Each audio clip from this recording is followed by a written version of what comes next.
दृष्टि आइज के audio article programme में आपका स्वागत है।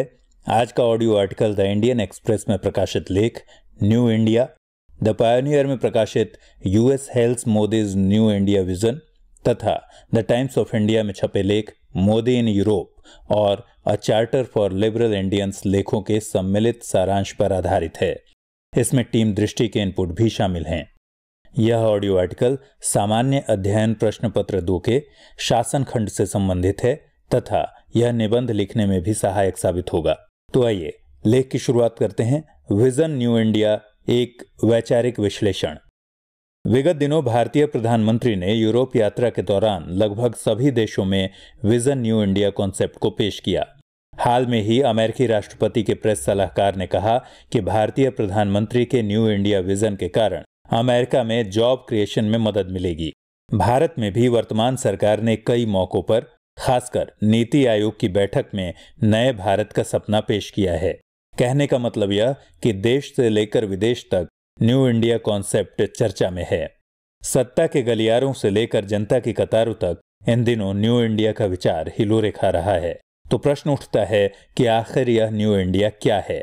क्या यह बस एक नारा है जो दल विशेष की चुनावी जीत से उपजा है? क्या यह बस एक सपना है जिसे आम जनमानस को वोट बैंक की राजनीति के तहत दिखाया जा रहा है? क्या यह सिर्फ एक विचार है जिसे नीतिगत ठोस आधार देना बाकी है? या फिर सच में यह एक नवीन राष्ट्र दृष्टि है जिसके आधार पर नए कलेवर में अपना पुनरुत्थान करते हुए भारत वैश्विक महाशक्ति होने की धमक पेश कर सकता है? कुल मिलाकर विजन न्यू इंडिया क्या है, इसका उद्देश्य क्या है, इसके विस्तार क्षेत्र और संभावनाएं क्या हैं, यह जानना हमारा मकसद है। देखा जाए तो नयापन अक्सर पुराने का नकार होता है और नवीनता हमेशा जड़ता की प्रतिकार होती है। गौरतलब है कि न्यू इंडिया न सिर्फ एक नारा है, न ही एक सपना मात्र, न यह सरकार की कोई योजना है, न ही कोई नीति मात्र, बल्कि यह एक विचार दृष्टि है। इसका लक्ष्य है भारत को विकसित देशों की कतार में खड़ा करना। यह विकास आधारित राष्ट्र का वैचारिक प्रस्थान बिंदु है। इसे वर्तमान में बल प्राप्त हुआ है केंद्र के पूर्ण बहुमत वाली सरकार की सोच और विभिन्न नीतियों से। इसे एक सपना कह सकते हैं, लेकिन इसके पीछे एक ठोस वैचारिक आधार के साथ साथ क्रियान्वयन की दृढ़ इच्छा शक्ति भी है।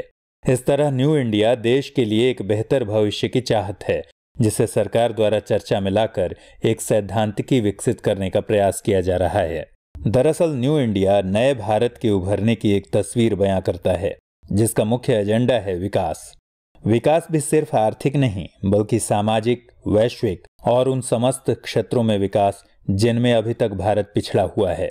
विकास का मतलब एकाकी समृद्धि नहीं बल्कि सर्वांगीण समृद्धि है जिसमें राष्ट्र की हर एक इकाई एक वैश्विक मानदंड के अनुसार खुद को ऊंचाइयों पर ले जाएगा। हाल ही में प्रधानमंत्री ने भी अनेक संबोधनों में न्यू इंडिया का खाका खींचा जिसे 2022 तक कायम करना है। यह भारत की 3 विशेषताओं की तरफ इशारा करती है। पहला, नया भारत 65% युवा आबादी तथा ज्यादा से ज्यादा अधिकार संपन्न होती महिलाओं के विकास की आकांक्षा से संचालित होगा। दूसरा, इस भारत में गरीब राहतों या रियायतों के बजाय विकास के अवसर मांग और पा रहे होंगे। और तीसरा, इस भारत में सरकार चुनी तो बहुमत से जाएगी लेकिन चलेगी सर्वमत से। इसी तरह पिछले महीने नीति आयोग की स्टैंडिंग कमेटी की बैठक में न्यू इंडिया का विचार प्रमुखता से उठाया गया है। इसके तहत 2032 तक जीडीपी में 3 गुना वृद्धि करना, किसान समेत प्रति व्यक्ति जीडीपी में 2 लाख तक की वृद्धि करना, लोगों के लिए मूलभूत सुविधाएं जैसे शौचालयों, आवास आदि का विकास करना तथा सभी के लिए बिजली और डिजिटल कनेक्टिविटी की व्यवस्था करना शामिल है। इसके अतिरिक्त पूरी तरह से साक्षर जनसंख्या, स्वास्थ्य सुरक्षा, स्वच्छ भारत, स्वच्छ हवा और पानी की निर्बाध पहुंच का विकास भी समाहित है। कहने का तात्पर्य यह कि न्यू इंडिया एक विकासवादी अवधारणा है, एक परिवर्तनकारी सोच है तथा भारत को नए क्षितिज पर ले जाने वाली विचार दृष्टि का प्रक्षेपण है। न्यू इंडिया विजन की वैचारिकी को समझने के बाद सवाल यह उठता है कि आखिर न्यू इंडिया विजन की आवश्यकता क्यों है? इसके पीछे कई कारण हैं। जैसे पहला, 21वीं शताब्दी की दुनिया 20वीं शताब्दी से बेहद अलग है। 2 ध्रुवों में बटे विश्व व्यवस्था की समाप्ति 1991 में हो गई थी। उसके बाद अमेरिका के नेतृत्व में एक ध्रुवीय विश्व व्यवस्था का जोर चला। लेकिन एक ध्रुवीयता की मान्यता भी अनेक क्षेत्रीय आर्थिक संगठनों, खासकर शंघाई सहयोग संगठन, आसियान, EU आदि के मजबूत होने के कारण अब धूमिल होती जा रही है। उधर चीन द्वारा बुनियादी क्षेत्र के लिए नया बैंक बनाए जाने पर अमेरिका को चुनौती मिल रही है। दूसरा, 2008 की मंदी के बाद पश्चिमी देशों की सरकारों ने अपने यहां संरक्षणवादी नीतियों को प्रश्रय देना शुरू किया, जिसका राजनीतिक चरम 2016-17 में EU में ब्रेग्जिट, अमेरिका में ट्रंप तथा तुर्की में एर्दोगान की जीत रही। इसने वैश्वीकरण पर प्रश्न चिन्ह लगाने का काम किया, यानी इन 25 वर्षों में वैश्विक व्यवस्था में व्यापक परिवर्तन दिख रहे हैं। प्रतिदिन बदलते वैश्विक समीकरणों तथा पड़ोस में उभरते चीन की ताकत के बीच भारत को अपनी राह तलाशने व उन्नत तरक्की और प्रगति पर एक नए विचार तक पहुंचने की जरूरत थी, जिसकी परिणति है विजन न्यू इंडिया। तीसरा कारण, विगत वर्षों में भारत ने तकरीबन 7 से 8% की दर से विकास किया है और विश्व की सबसे तीव्र विकास करने वाली अर्थव्यवस्थाओं में शामिल रहा है। लेकिन भारतीय अर्थव्यवस्था के विकास में सबसे बड़ा खोट यह है कि यह जिस अनुरूप बढ़ रहा है उस अनुरूप रोजगार का सृजन नहीं कर पा रहा।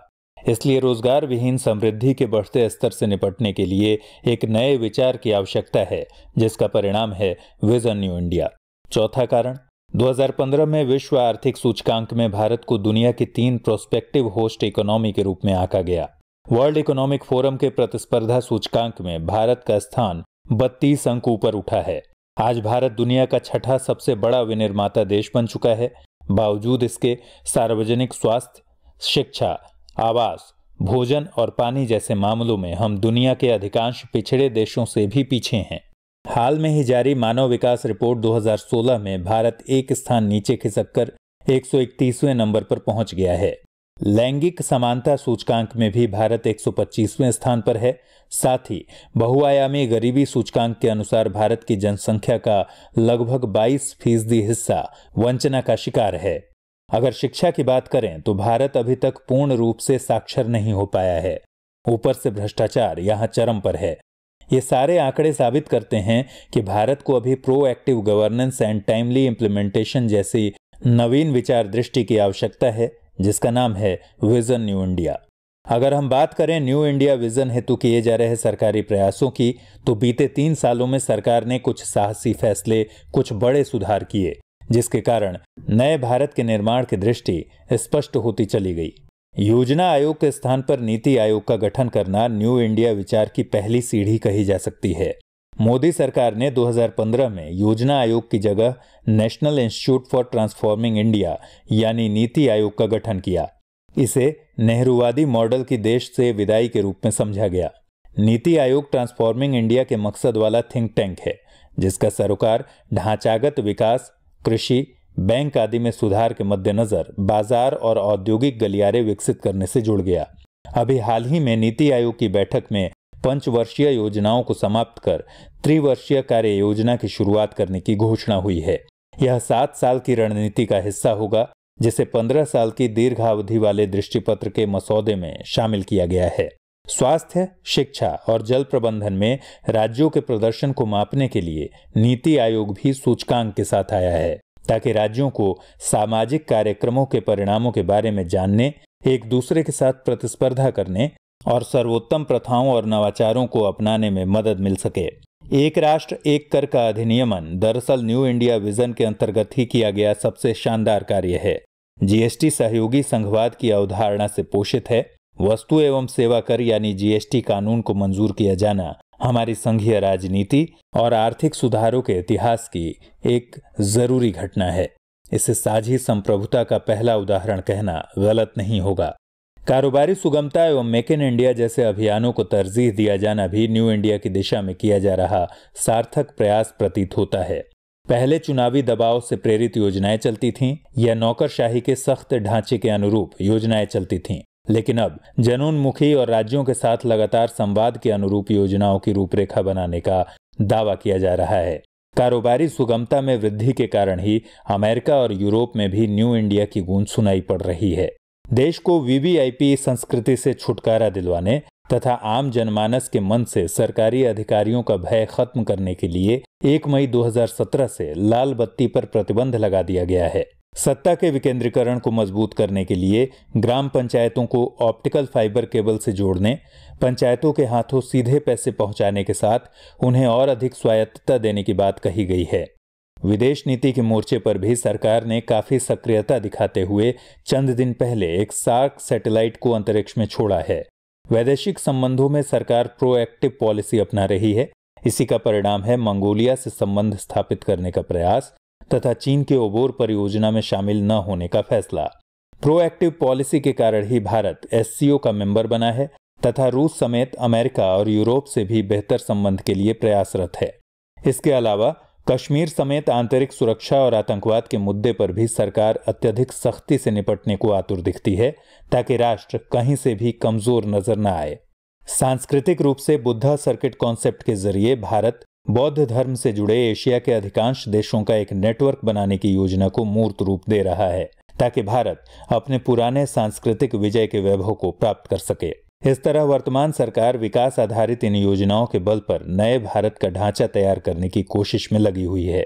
यह सच है कि न्यू इंडिया विजन विकास आधारित दृष्टि है। यह नए भारत की कल्पना की तस्वीर है। यह भारत के कायाकल्प का विचार है जिसमें देश की आत्मा अक्षुण्ण रहते हुए व्यवस्थाएं समय के हिसाब से परिवर्तन के साथ विकसित होती रहेंगी। लेकिन वर्तमान सरकार द्वारा दिया गया यह विचार उसके 3 वर्षों के क्रियाकलापों को देखते हुए संदेह उत्पन्न करती है। सरकार की ताकत और उसकी इच्छा शक्ति पर संदेह नहीं होता, लेकिन उसके कुछ कार्यों को देखकर प्रश्न चिन्ह जरूर खड़ा होता है। सत्ता की ताकत सदनों में बैठे अधिक सदस्यों की संख्या बल से तय नहीं होती, बल्कि आम जनता के मन में सरकार के प्रति जमे विश्वास के भाव से तय होती है। इस तरह देश का कायाकल्प या पुनरुद्धार भी सिर्फ भाषणों, नारों या जुबानी खर्चे से नहीं होता, बल्कि दृढ़ इच्छा शक्ति के साथ अनवरत सकारात्मक नीतियों के क्रियान्वयन से होता है। तभी सपनों से हकीकत की ओर हम भारत को बढ़ा पाएंगे, जहां सभी को अवसर, सभी को प्रोत्साहन मिलेगा, यानी नई संभावनाएं और नए अवसरों का भारत, लहलहाते खेत और मुस्कुराते किसानों का भारत, वैश्विक कतारों में अपनी महत्वपूर्ण उपस्थिति रखने वाला भारत तथा हमारे स्वाभिमान का भारत निर्मित होगा। यह सिर्फ सरकार का नहीं बल्कि 125 करोड़ जनता के मन का नया भारत होगा। इसलिए अब वक्त है अनावश्यक विमर्शों से ऊपर उठते हुए जमीनी स्तर पर कुछ कर दिखाने का, वरना ध्यान रहे कि सिर्फ सत्ता के गलियारों से नहीं बल्कि जनमानस की कतारों से भी देश बदलता है। आइए नोट कीजिए आज का सवाल है न्यू इंडिया विजन क्या है? चर्चा कीजिए। न्यू इंडिया की आवश्यकता पर विचार करते हुए इसके लिए किए जा रहे सरकारी प्रयासों की समीक्षा कीजिए।